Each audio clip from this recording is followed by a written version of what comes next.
Hi, I'm Lauren Love, and this is my baby. And we're here coming to you from our fairy garden here in Costa Rica in the jungle.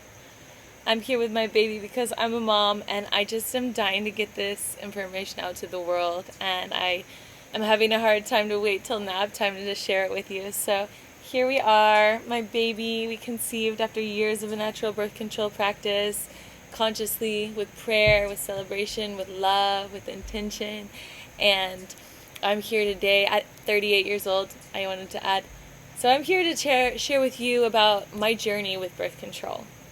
So when I was 17, I had a lot of emotions right around the time of my period, and my parents didn't really know how to deal with it. So my mom, trying to help me feel better, took me to the doctor, and they had a new hormonal thing for PMDD. So I was put on this to even me out. And it kind of worked. And from there, it was an easy transition. When I was 18, I think my mom started to suspect I might be a little bit active. And, like a good mom, watching out for her daughter, did the best thing she could. And she took me to the gynecologist to get on hormonal birth control. So when I was put on it, I was told it would give me clear skin, it would give me big boobs, and it would even out these emotional issues I was having. So I did that. It did give me clear skin and bigger boobs, and it was kind of fine for a minute. And then I went through a period in college for years that I was abstinent on purpose. And during this time, I got off of birth control, and I began to have debilitating first days of my period. I was throwing up. I was having to get off the bus because I was about to pass out. I was in so much pain, I couldn't do anything the first couple days of my cycle every month. So this eventually led to me getting back on birth control. And so it was kind of fine for a while. I had found this generic brand. I was living in California, and the state kind of took care of it. And I was doing okay. I was feeling good on it. And then I went to travel. And I went to Southeast Asia. And when I was there, I ran out of my pills. So I got what supposedly is the name brand of the generic brand I had been using. And it made me so depressed. It made me feel so lost and put me in a really hard place internally that I hadn't known before. And so, because I had gone back home to San Francisco where I was living at the time, I got back on my generic brand, feeling better. Then I moved to Portugal to be with the boyfriend I had met traveling and lived there for a while. So I moved to Portugal, I ran out of my pills eventually, and I got, again, the name brand. I totally forgot, and I didn't fully make the connection yet that it was the birth control giving me this depression. So I got on that, and it brought me into the deepest depression of my life. I couldn't get out of bed till like 1 in the afternoon. I didn't know what was wrong with me. I would sit in the square of the city in Lisboa at night just thinking feeling like I was up against a wall in life and not knowing how to get out. And I had never been there before. And it led to me deciding to leave Portugal, move, have to figure out what's wrong with me, why am I like this, this is not me. So I moved back to Texas, where I'm from, and, just a moment, come my love, come. So I moved back to Texas, where I'm from, to Austin, and it was cool, and I kind of got off birth control as I was traveling, and once I got there, come, you want to be up, she wants to be up. So when I was in Austin, I thought to get on birth control there, and then I went to get it. It was going to be $75 a month, and I was like, what?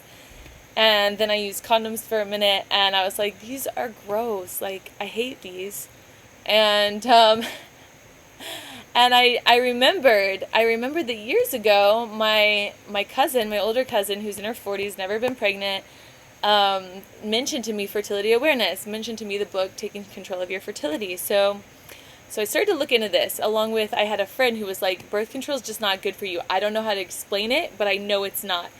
And I started feeling like, yeah, my intuition's telling me the same. Yeah, I think this is part of my depression. Yeah, I feel a lot better now. I feel my essence coming back to me. I started to make art again. I was more inspired than ever being off this birth control. And yeah, I started working with my art like never before and feeling so alive, connecting with nature, getting sunshine, being in the river, all these things to support my wellness. But I really believe that getting off birth control was part of my essence coming back to me. So then I started getting into fertility awareness method, and this was mind-blowing. When I started following my body's signs, I can't tell you how angry I got, because I was like, this is so obvious. Every 11-year-old should be taught this. How do we not know this? So I started practicing the fertility awareness method, but deep down I was connecting with my first daughter, my spirit baby, who had been really present with me, and I didn't really understand then that I could come to a place of spiritual clarity where I don't want this right now, you're not welcome now kind of thing. Instead, I just was with it and in a process with it until she came. And she came because I didn't start following the fertility awareness method by the book. I was very loose with it, and what happened was I traveled many times, and my ovulation came like early the next month, and I broke the first rule, which is, the first 5 days of your period you're safe. But we tried on day 6, we made love on day 6 and got pregnant with a baby girl. And this can happen, and this is why it's so important to understand truly, clearly, this method, because when you understand the method and you understand your body and you're practicing it responsibly, it is so effective in preventing pregnancy, and you become so free. And from there, we'll talk about how to work with plants, masculine empowerment, and natural products that are absolutely revolutionary to be protected naturally. So anyway, after years of being protected naturally, after my daughter, with the fertility awareness method, actually learning how to practice it, truly following the rules, charting my cycle, I realized, wow, this method is awesome and beautiful. I feel so empowered, but I'm supposed to abstain or use condoms during my most fertile time. And we all know that when you're ovulating is when you're most wanting to make love. And so I was like, this doesn't work for me. I bet this isn't working for a lot of people.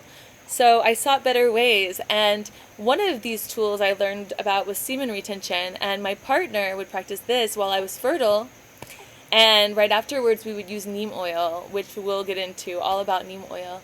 Neem oil has a strong smell, although it's amazing and effective. It has a strong smell. This is kind of the downside of neem oil. And so in my research, in my study, in my devotion to natural birth control, I discovered this product, and this product used to be called Smart Woman's Choice. So it's a fragrance-free, hormone-free, spermicide-free cream that you put in your yoni before penetration, and it stops the sperm. So it's natural, made from plants and minerals, and it's super effective. So I started using it. I started sharing it with the women's circles that I teach natural birth control to. I started developing a relationship with the scientist who created it, Dr. Françoise Ferrin, who is now 100 years old. And at some point, she asked if I would start making it because she had had some problems with someone else she had tried to work with. And so we started working together, making the cream here in Costa Rica, rebranding it as Wise Woman's Choice, and making this option available for people in Costa Rica, in pharmacies now, and also internationally. So I've been giving my life to this. I've been teaching women's circles about the natural birth control now. I've been sharing with all my sisters. I've been teaching at festivals. I've been teaching online. I have an online course with it, and I am here on YouTube to share it all with you for free. So stick with me, and we'll learn step by step in a way that's bite-sized and easy and practical to apply to your real life. And you can come to a place where you are free both from unwanted pregnancy and sexually all month long, and that when you want to have babies, you get to choose how to have them. You can basically choose what gender you'd like to have. Astrology can be part of it, and you can make a beautiful process of conscious conception. You can understand your fertility so you're not mistaking yourself for being infertile, and you can really enter into motherhood with full consent. So we're going to talk about all of this, how to both prevent and to achieve pregnancy. So I love you, sisters, and thank you for sticking with me. I hope you enjoyed this time in Costa Rica with me and my baby. Blessings and peace.